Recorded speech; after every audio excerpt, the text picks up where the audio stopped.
म्हणजे शेवटी फिक्स झालेला प्रत्यय. आता पुन्हा एक तिसरा मुद्दा आहे की वर्ड बनताना नाउन फॉर्म असते, नाउनचं वर्ब बनते, वर्बचं ऍडवर्ब बनते आणि ऍडजेक्टिव्ह बनते. कधी नाउन इंटू वर्ब बनते किंवा वर्बचं ऍडजेक्टिव्ह बनते, ऍडवर्ब बनते. ओके. आणि शब्द जोपर्यंत शब्दाचा रूट काच कळत नाही, रूट वर्ड कळत नाही, तोपर्यंत शब्द पाठ व्हायला सोपं जात नाही. It is not easy to memorise the word. आता for getting idea about how to memorise word and how to remember word and how to utilize word in your daily communication, for that purpose I am going to teach you words formation. आणि शब्द ही जगातली सर्वात मोठी ताकद आहे. Words can rule whole world. शब्द संपूर्ण जगावर राज्य करते, करू शकते. अंडरस्टूड. ज्याच्यापाशी जेवढे पॉवरफुल वर्ड आहे तो तेवढा पॉवरफुल व्यक्ती आहे. ज्याच्यापाशी जेवढे कमजोर शब्द आहे तेवढा कमजोर व्यक्ती आहे. आणि वर्ड्स पॉवर वाढवण्याकरताच रीडिंग करावं लागते. तर रीडिंग करताना असंख्य वर्ड वाचनातून जाते. Have you understood my point.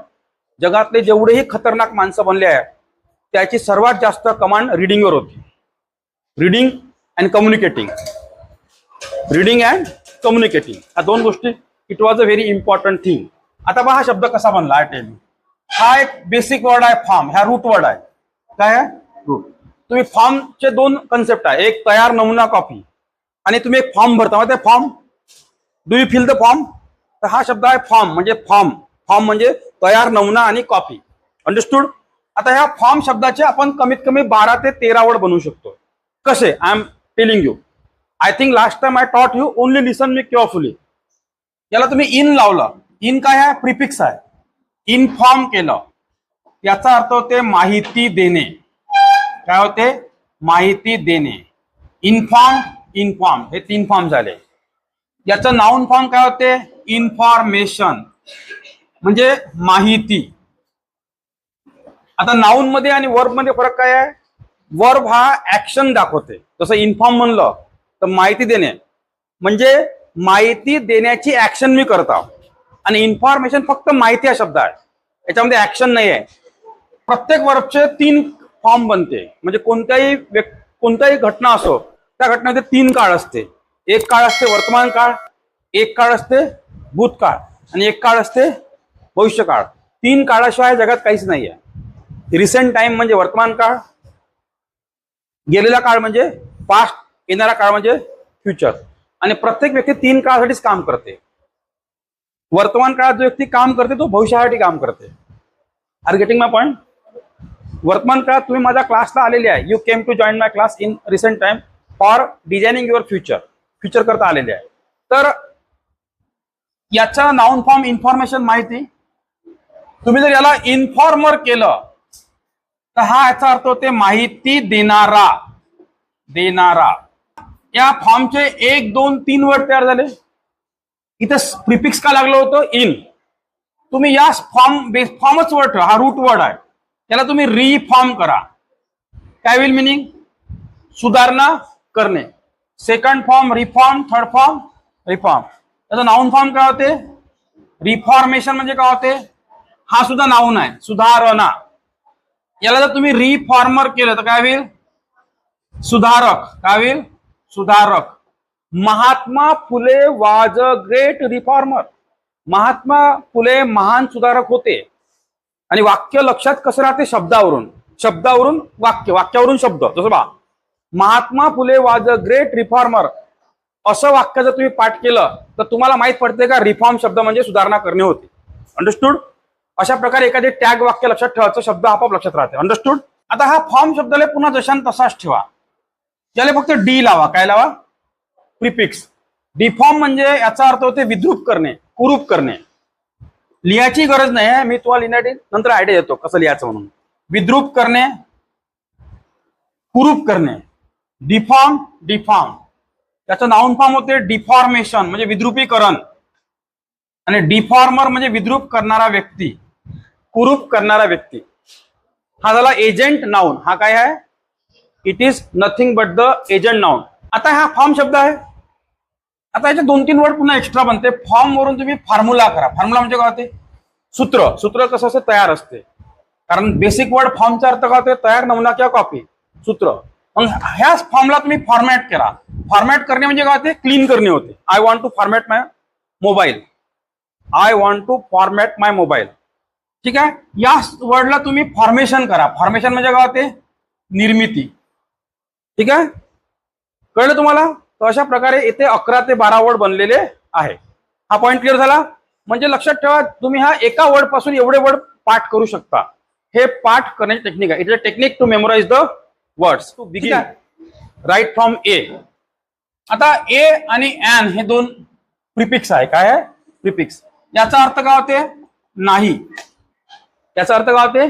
नाही. तुम्ही काही शब्द असे आहे त्याला जर ए आणि एन प्रिफिक्स लावला तर तुम्हाला विरोधी मिनिंग भेटते. You are getting opposite meaning of that word. जसं तुम्हाला एक्झाम्पल सांगतो. मॉरल शब्द तुम्हाला शिकवला मी already. What is the meaning of moral? Moral value, morality, moral duty. Moral म्हणजे नैतिक होते, नैतिक. आणि मॉरॅलिटी म्हणजे काय होते? नैतिकता होते, नैतिकता. आणि मॉरल व्हॅल्यू म्हणजे काय होईल? नैतिक किंमत. म्हणजे मॉरल व्हॅल्यू आहे बा आमची, म्हणजे आम्ही मॉरल व्हॅल्यू आमची चांगली आहे बा, म्हणजे आमची समाजातली नैतिक व्हॅल्यू कशी आहे? उत्तम आहे बा. अंडरस्टूड? आणि याला जर तुम्ही अमॉरल केलं, फक्त प्रिफिक्स लावला अमॉरल, त्याचा you are getting opposite meaning. अनैतिक, अयोग्य, चुकीचा, अनैतिक, अमॉरल. ठीक आहे. अमॉरलिटी, अनैतिक असणे. ठीक आहे. He has no moral value means he has a amoral value. Understood? आता दुसरा शब्द घ्या. हा झाला एक शब्द. तुम्ही शब्द ऐकलाय सोशल. Social means what? सामाजिक होते, सामाजिक. मग याच्यावर शब्द म्हणला सोसायटी म्हणजे काय होते? समाज होते. बरोबर आहे. याला तुम्ही सोशलला तुम्ही असोशल करा, काय होईल? अ लावला प्रिफिक्स, काय होईल? असामाजिक होईल. जसं काही असामाजिक घटकांनी देशामध्ये हिंसा पसरवली. You would like to speak in English. Some asocial element spreaded violence in the country. वाक्य कसं पाठवायचं सांगतो. एका वाक्यात तुम्ही 4 शब्द पाठवू शकता. बा, some asocial elements spreaded VIOLANC violence in society. याचा अर्थ होते मराठीत, काही असामाजिक घटकांनी समाजामध्ये हिंसा पसरवली. आता बा एकाच वाक्यात तुमचे शब्द किती पाठ होईल? You will memorise 4 to 5 word in a single sentence. कसे पहा? एक असोशल, सोशल पाठ झाला. सामाजिक, असामाजिक. एलिमेंट म्हणजे काय होते? घटक, हा शब्द पाठ झाला. स्प्रेड म्हणजे काय होते? पसरवणे, हा शब्द पाठ झाला. मग second form spreaded, third form spreaded. बरोबर आहे. आणि व्हायलन्स म्हणजे काय होते? व्हायलन्स म्हणजे काय होते? हिंसा, हा शब्द पाठ झाला. मग ह्या शब्दावरून अजून तुम्ही 5-6 शब्द पुन्हा पाठ करू शकता. याच्या शब्द व्हायलंट केलं तर काय होईल? VIOLANT. व्हायलंट म्हणजे काय होते? हिंसक व्यक्ती होते. हाचाच लिहून दिला तुम्हाला, हिंसक व्यक्ती. मग याला तुम्ही नॉन लावलं, नॉन व्हायलन्स म्हणजे काय होते? अहिंसा. तुम्ही एक शब्द ऐकलाय, Mahatma Gandhi was a non violent person. Mahatma Gandhi अहिंसक व्यक्ती होते. प्रायमरी वर्बचं वाक्य आहे. ऐकलाय शब्द तुम्ही?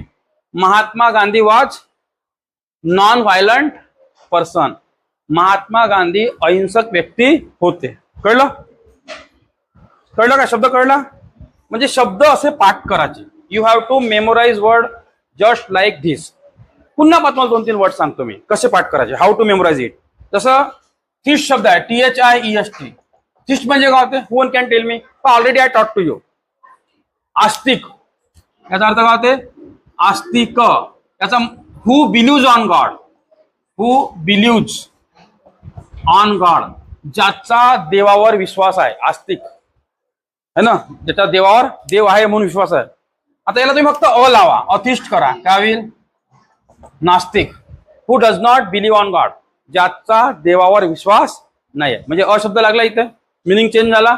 फक्त अ शब्दामुळे prefix A came before the word you got opposite meaning of that word.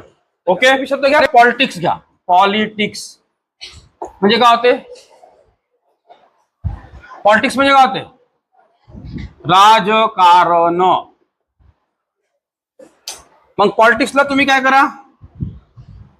तुम्ही त्याला पॉलिटिकल करा. पॉलिटिकल म्हणजे काय होते? पॉलिटिकल म्हणजे काय होते? राजकीय. त्याला तुम्ही प्रिफिक्स अ लावा. अपॉलिटिकल करा. अपॉलिटिकल करा. काय होईल? अराजकीय. अराजकीय. आपण म्हटलं की राजकीय मीटिंग आहे, तुम्ही येऊ शकत नाही. कसं होईल? This is political meeting, you can not come. You can not come. आता तुम्हाला असं म्हणायचं आहे ही अराजकीय मीटिंग आहे, तुम्ही येऊ शकता. अराजकीय म्हणजे राजकीय नाही आहे. कसं होईल? This is a political meeting, you can come. Meaning change झाला. This is a political meeting म्हणजे ही अराजकीय मीटिंग आहे, you can come. Point clear झाला का? समजत आहे का तुम्हाला? शब्द कसे वापरायचे, हाऊ टू युटिलाइज वर्ड. आजच्या काळात शब्द हे तलवारीपेक्षाही खतरनाक आहे. तलवारीनं तुम्ही 5 लोक 10 लोक 20 लोक मारू शकता, पण शब्द इतकी पॉवरफुल कन्सेप्ट आहे तर तुम्ही लाखो लोकांना शब्दाच्या भरोशावर घायल करू शकता. जे जे मोठमोठे सम्राट बनले, ज्याने राज्य केलं जगावर देशावर, त्या लोकांनी फक्त भाषण दिले, काम काहीच नाही केलं. त्याच्या शब्दावर त्याच्या भाषणावर लोक पागल झाले, प्रभावित झाले आणि ते माराले आणि मरायला उठले है ना. म्हणून इंग्लिशमध्ये एक म्हण आहे, spoken word rules the world. बोलावा शब्द दुनिया पे राज करता है.